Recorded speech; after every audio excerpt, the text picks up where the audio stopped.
Sa silangang bahagi ng Negros Occidental, sa lungsod ng Silay, isang mahiwagang mundo ang tahimik na sumibol, ang Magic Land. Hindi ito basta-bastang parke lamang.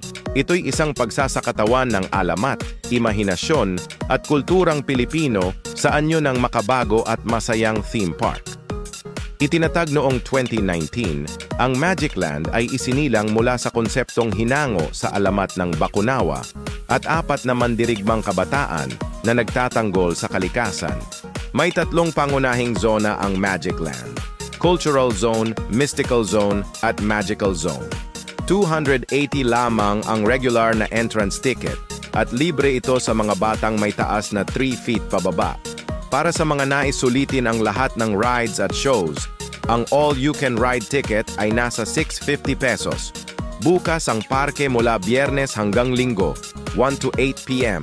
Kaya't perpekto ito para sa mga weekend family getaway o barkada bonding.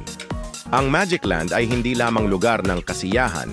Ito'y isang pamana, isang paalala na ang ating sariling alamat at kultura ay kayang isabuhay sa modernong anyo.